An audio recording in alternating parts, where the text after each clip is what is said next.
اعوذ باللہ من الشیطان الرجیم بسم اللہ الرحمن الرحیم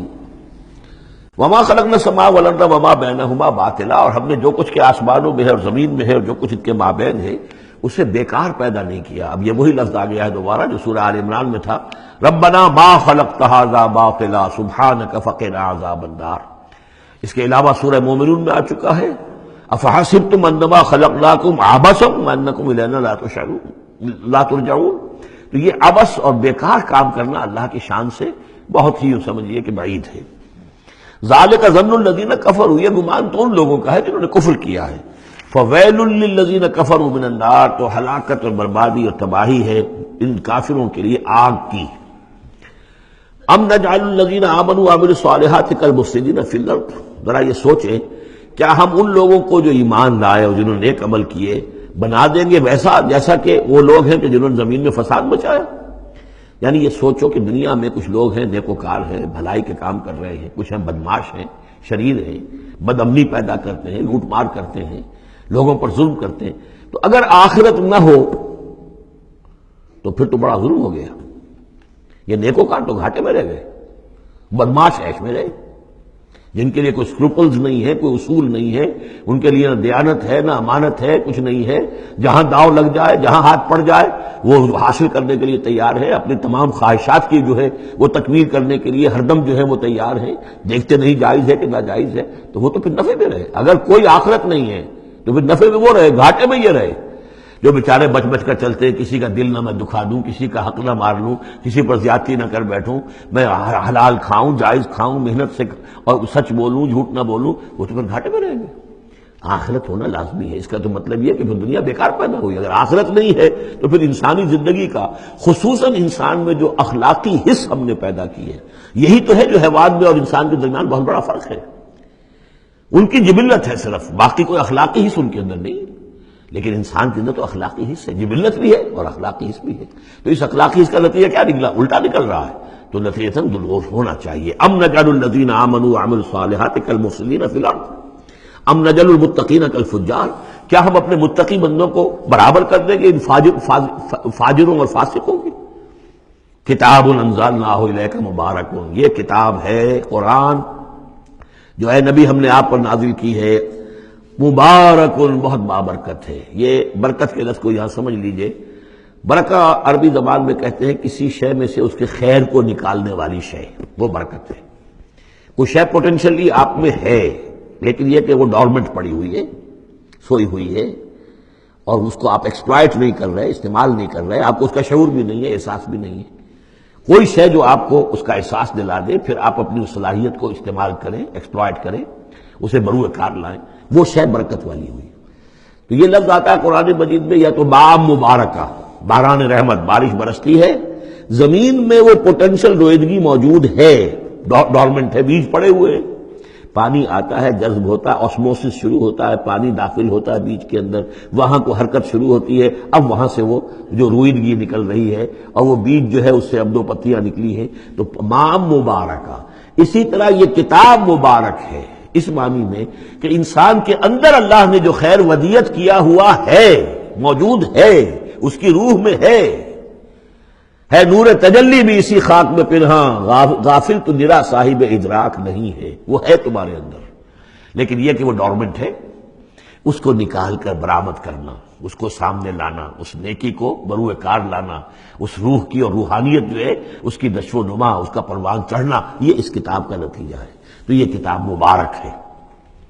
کتاب انزلناہ الیک مبارک لیدبروا آیاتہ ولیتذکر اولو الالباب، یہ مبارک ہے، بابرکت ہے، تاکہ وہ تدبر کریں اس کی آیات پر، اور تاکہ جو ہوش مند لوگ ہیں وہ اس سے سبق حاصل کریں۔ وَوَهَبْنَا لِدَاوُودَ سلیمان، اور ہم نے داؤد کو سلیمان جیسا بیٹا عطا کیا، نعم العبد، بہت ہی اچھا بندہ تھا ہمارا، انہ اواب، اور یقیناً وہ بھی ہماری طرف رجوع کرتا رہتا تھا، ہماری طرف ہی رجوع رہتا تھا، توجہ رکھتا تھا، دھیان ہمارے ساتھ لگائے رکھتا تھا۔ اذ ورد علیہ بالعشی الصافنات الجیاد، جب یہ کہ شام کے وقت ان کے سامنے پیش کیے گئے، یعنی جیسے انہوں نے پہلے ہم پڑھ چکے ہیں کہ انہوں نے اپنی فوجوں کی انسپیکشن کی تھی، تو وہ فوجیں کہ جو انسانوں کی بھی تھیں، جنوں کی بھی تھی، یوزعون، ان کی ریجیمنٹس بنائی گئی تھی، بٹالینز بنائی گئی تھی، اس میں پرندے بھی تھے۔ اسی طریقے سے اب یہ جو گھوڑے رکھے ہوئے تھے جہاد کے لیے، ظاہر بات ہے کہ گھوڑے کیولری جو ہے وہ تو زمانے میں اصل شے تھی، تو اس کو انہوں نے جو شام کے وقت انسپیکشن پریڈ کوئی ہوئی گھوڑوں کی، تو وَإِذْ عُرِضَ عَلَيْهِ بِالْعَشِيِّ الصَّافِنَاتُ الْجِيَادُ، بہت ہی عمدہ، بہت اعلیٰ نسل والے، بہت عمدہ جو گھوڑے تھے ان کو اس کے سامنے پیش کیے گئے، معائنہ کر رہے تھے حضرت سلیمان۔ فَقَالَ إِنِّي أَحْبَبْتُ حُبَّ الْخَيْرِ عَنْ ذِكْرِ رَبِّي، ہوا یہ کہ اس میں کچھ دیر ہو گئی، شام کا وقت تھا اور سورج جو ہے وہ غروب ہو گیا، عصر کی نماز ان کی قضا ہو گئی، جیسے کہ حضور کی عصر کی ایک نماز قضا ہوئی تھی غزوہ احزاب میں، اور اس پر حضور نے لعنت فرمائی تھی پھر کفار پر کہ ان کی وجہ سے ہماری آج عصر کی نماز،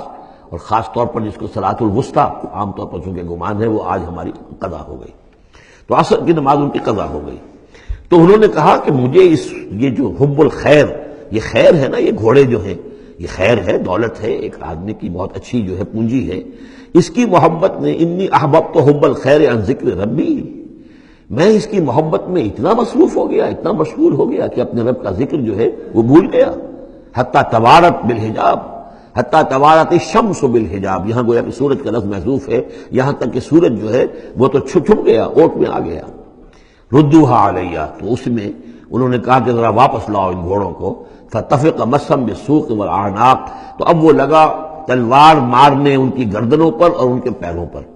اس کو سمجھنا چاہیے کہ غلبہ حال میں یہ کیفیت ہوئی۔ اس کی بھی تعویل کرنے کی بہت کوشش کی گئی کہ نہیں وہ تو پوچھنے کے لیے ان کی گردن گویا کہ اور ان کو چوم چاٹ رہے ہیں، تو انہوں نے جو ہاتھ چلائے تھے ان کی گردن اور جو ان کے پاؤں، جیسے کہ آدمی جب یعنی بہت ہی گھوڑا بہت اعلیٰ نسل کا ہو تو آپ ہاتھ پھیرتے ہیں اس کے اوپر، تو اس سے ایک اپنائیت کا احساس اس کے اندر بھی پیدا ہوتا ہے۔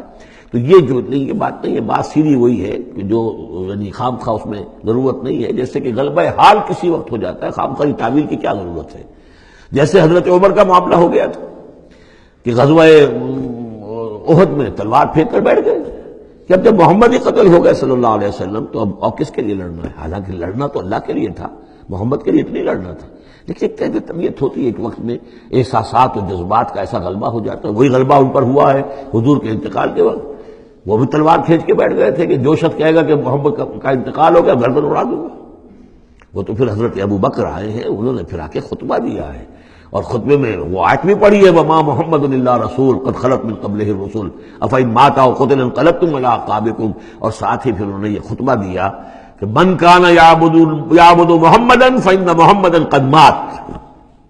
ومن كان يعبد الله فإن الله حي لا يموت۔ کوئی شخص اگر محمد کو پوجتا تھا، محمد کی عبادت کرتا تھا، تو وہ سن لے محمد کا انتقال ہو گیا،